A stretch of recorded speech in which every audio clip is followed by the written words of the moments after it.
옛날에는 머리 쥐어짜면서 스트레스를 받았죠. 근데 저도 역시 많은 연습들이 필요했습니다.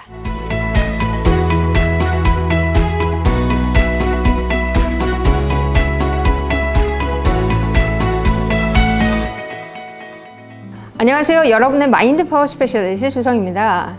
어떤 분께서 스트레스가 극에 막 달했을 때 어떻게 마인드 컨트롤 해야 되냐 이런 말씀을 해주셨어요.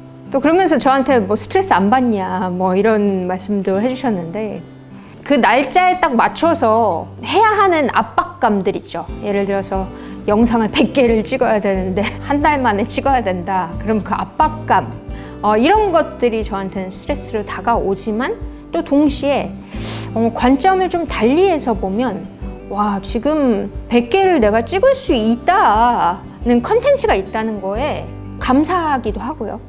또 내가 100개를 생산해낼 수 있는 그런 능력이 있다는 것에 또 감사하기도 합니다. 100개를 찍고 뭐 이런 거에 있어서 스트레스는 받지만 그것을 달리 보면 감사한 일이죠. 사실 스트레스 별로 안 받아요. 생각보다 많이 안 받습니다.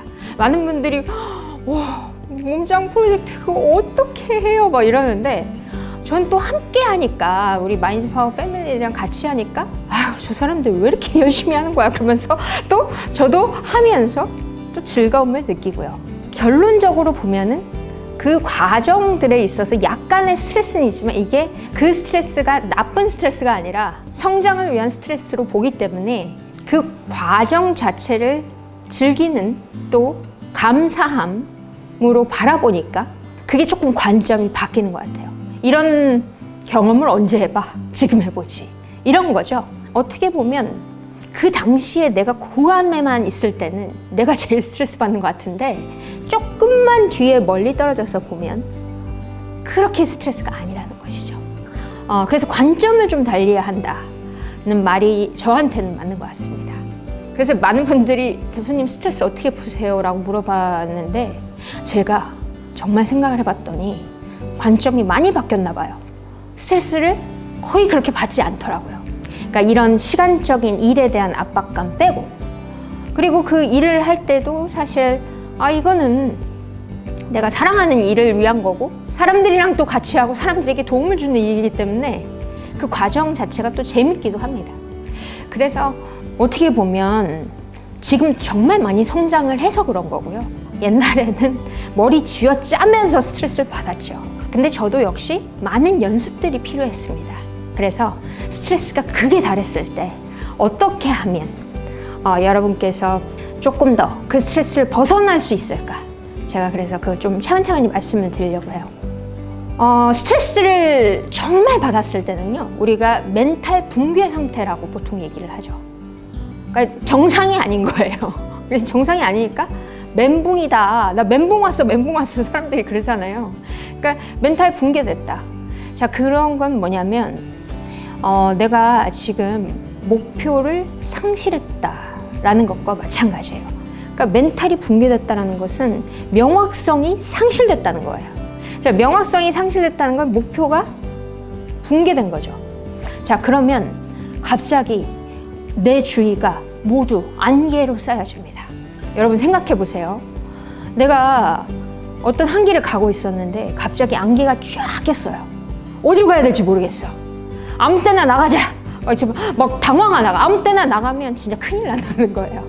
이게 뭐냐면, 그 혼란의 상태에 있을 때는 내가 잘못된 결정을 할 수가 있어요. 그러니까 멘탈 붕괴이기 때문에 이때는 명확성을 상실한 상태라서 결정을 할 수가 없어요. 자, 결정을 할 수 없을 때는 정말 그른 결정을 할 수가 있어요. 그러니까 나한테 맞지 않는 결정을 할 수가 있는 것이죠. 그때는 왜냐하면 내가 멘탈 자체가 명확하지 않기 때문이죠. 나폴레옹 힐은 결정을 내리지 못하는 것을 꿈의 킬러다라고 이야기를 했거든요. 그래서 이 안개가 끼어 있을 때는 잠시 그 혼란의 상태에서 벗어나야 됩니다. 예를 들어서 내가 막 누구와 말싸움을 막 했는데, 이게 처음에는 그 정도까지는 아니었는데 이게 감정이 점점 격해지죠. 그러다가 별것도 아닌 거 가지고 이제 더 격해져서 더 감정 폭발이 되잖아요. 그러면 걷잡을 수 없이 되는 것이죠. 그럴 때는 잠시 벗어나야 돼요. 벗어나려면 잠시 그곳을 나오는 것이 좋죠. 나온다라는 것은 잠시 뭐 한 며칠을 쉬는 겁니다. 근데 또 다른 사람들이랑 같이 어울려서 쉬는 게 아니라 홀로 쉬는 거죠. 그럴 때는 자연 속에 있는 게 사실 훨씬 좋습니다. 그래서 저 같은 경우는 예전에 제가 방전됐을 때에 대해서 얘기를 했지만 저는 주로 여행을 갔었다라고 말씀을 드렸잖아요. 그때 제 자신을 다시 돌아보고 내가 왜 그랬을지, 그래서 자기 자신을 다시 돌아보는 거예요. 안정감을 느낀 상태. 그러니까 안정감을 느끼려면 호흡을 해야 되는데 내가 스트레스가 극에 달했을 때는 호흡이 가빠지잖아요.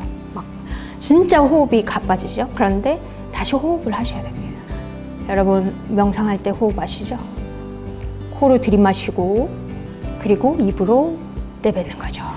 호흡을 통해서 마음을 안정시킨 상태에서 자연 속에서 잠시 눈을 감고 생각해 보는 거죠. 와, 내가 왜 그렇게 스트레스가 크게 달했을까? 스스로에게 질문을 해보고 생각을 하다 보면은 어떤 안개가 조금씩 걷히게 됩니다. 그리고 답이 보일 거예요. 안개가 걷히면 그때는 길이 보이거든요. 그래서 그때 딱 클리어해졌을 때 다시 결정을 내리면 되는 겁니다. 근데 대부분의 사람들은 흥분 상태에서 너무 스트레스가 극에 달해서 그리고 나서 막 죽어라고 술 마시잖아요. 그리고 그 다음날 또 숙취 때문에 죽겠다고 그러고, 이게 지금 장기간으로 봤을 때는 이게 스트레스 해소법은 아니죠. 현실을 회피하는 거죠. 그래서 내가 스트레스에서 벗어나고자 한다면 그곳에서 혼란 상태에서 나와서 스스로를 돌아보고 나와 대화해보고 써보고, 그러다 보면 다시 내가 왜 이것을 했었구나.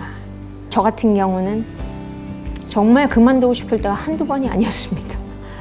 내가 왜 이 일을 시작해서 이런 걸 당해야 돼. 이런 게 정말 많았는데 제가 자연 속에서 그렇게 있다 보면 내가 왜 이 일을 시작했었지. 그때 그렇게 열정적이었지. 그때 그렇게 하고 싶었었지. 내가 그렇게 가슴 떨리는 마음으로 전 재산을 투자해서 미국에서 트레이닝 받고 그때 설레임을 생각하면서 또다시 마음을 다잡는 거죠. 그리고 내가 왜 이것을 하는지 이것을 생각하면서 또 다시 돌아오고 그런 것 같아요. 그러다 보니까 어느 순간 이걸 확신하게 되었고, 그리고 제가 이 매일매일 성장을 하면서 어떤 사물을 바라보는 관점이 조금 더 성장을 했다고 할까요? 그래서 웬만한 일에는 크게 스트레스를 받지 않는, 그리고 조금 더 이것을 좋게 생각하는, 자꾸 플러스를 보는 연습을 좀 많이 하다 보니까 그 상황을 좀 달리 해석하는 능력이 쌓인 것 같아요. 이것도 능력이라고 생각합니다. 자꾸 내가 연습해서 생긴 능력이죠. 조금 더 달리 해석하는 연습을 키우셔도 좋을 것 같고요. 일단 그곳에서 나와야 됩니다. 잠시 쉬고 눈을 감고 자연 속에서 혼자 편안하게 나의 모습을 그려보고, 내가 왜 지금 이 과정 속에 있을까? 이런 것도 생각해보고, 그러면서 나 자신을 좀 사랑해주고 아껴주는 시간이 된다면 굉장히 많이 또 다른 성장이 될 수 있지 않을까라는 생각을 합니다. 여러분 스트레스 받을 때 자꾸 친구 만나지 마시고 홀로 자연 속에서 혼자 행복해지는 시간을 또 가지고 나를 바라보는 시간이 되셨으면 좋겠습니다. 마인드 파워, 나 자신을 더더욱 사랑해주는 여러분이 되셨으면 좋겠습니다.